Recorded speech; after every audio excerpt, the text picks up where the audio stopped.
আসসালামু আলাইকুম প্রিয় বন্ধুরা। এই মুহূর্তে আমি আপনাদেরকে দেখাতে চলেছি মহামায়া লেক। এটা হচ্ছে সীতাকুণ্ড মিরসরাইতে অবস্থিত। তো আমরা কিন্তু মহামায়া লেকের গেটের সামনে চলে আসলাম। এখান থেকে টিকিট সংগ্রহ করে আমরা ভিতরে প্রবেশ করলাম। টিকিটের দাম নিয়েছে 30 টাকা করে মাথা পিছু। তো আরও আমাদের মোটরসাইকেল রাখার জন্য দিতে হচ্ছে 50 টাকা করে। তো ভিতরে প্রবেশ করার পর এখানে কিন্তু আমরা মোটরসাইকেল বাবদ হেলমেট রাখার জন্য আমাদের 10 টাকা করে নিয়েছে। তো যাই হোক, আমরা কিছু দূর হাঁটলাম। হাঁটার পর সামনেই একটা সাইনবোর্ড দেখতে পেলাম। এই দেখতে পাচ্ছেন মহামায়া ইকো পার্ক। তো আমরা ইকো পার্কের শুরুতেই কিন্তু সবুজে ঘেরা এই সুন্দর গাছগুলো দেখতে পেলাম।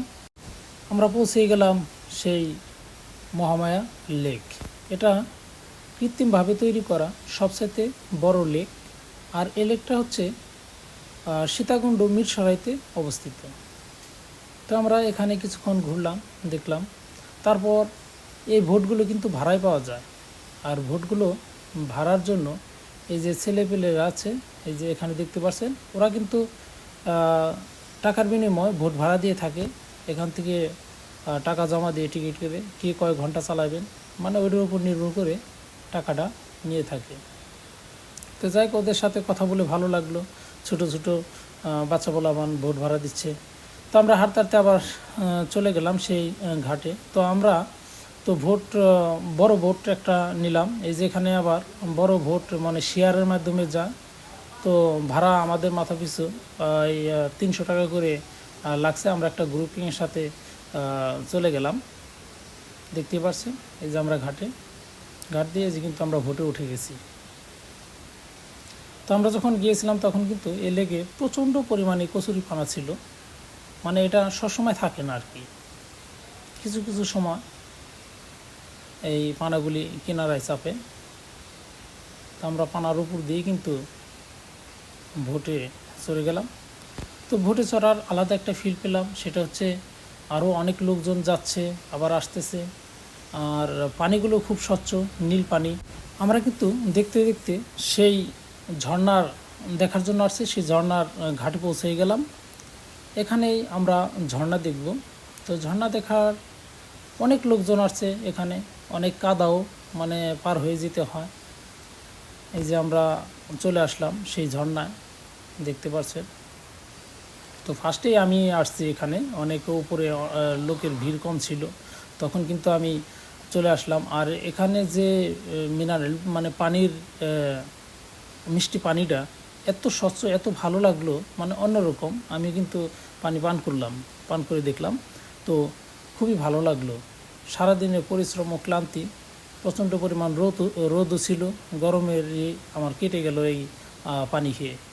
তো দেখুন প্রচণ্ড কাদা, ওই দেখেন একজন আচারও খেয়েছে, মানে প্রচণ্ড কাদা ও পিচ্ছিল, হাঁটাও যায় না ঠিক মতো, এরকম অবস্থা। তো যাই হোক, আমরা খামচামিজি করে কিন্তু আবার ভোটে চলে আসলাম। তো রিটার্ন করতেছি। এই যে আমরা আবার পুনরায় কিন্তু সেই ঘাটে ফিরে আসলাম। তো ফিরে আসার পর এক এক করে নেমে পড়লাম, সিঁড়ি বেয়ে বেয়ে উঠলাম উপর দিকে। ওঠার পর তারপর আমরা কিন্তু আবার সেই মানে নিঝুম জঙ্গল বা উপরে কয়টা টিলা পাহাড়ও আছে, তো সেই পাহাড়ে যাব। তো এখানে সাইনবোর্ড আছে মহামায়া ইকো পার্কের একটা। তো যাই হোক, আমরা কিন্তু সাইনবোর্ড থেকে উপর দিকে উঠতে আসি। অনেক লোকজনও আসছে, দেখতে পাচ্ছেন। একেবারে পুরোপুরি জঙ্গলের রাস্তা।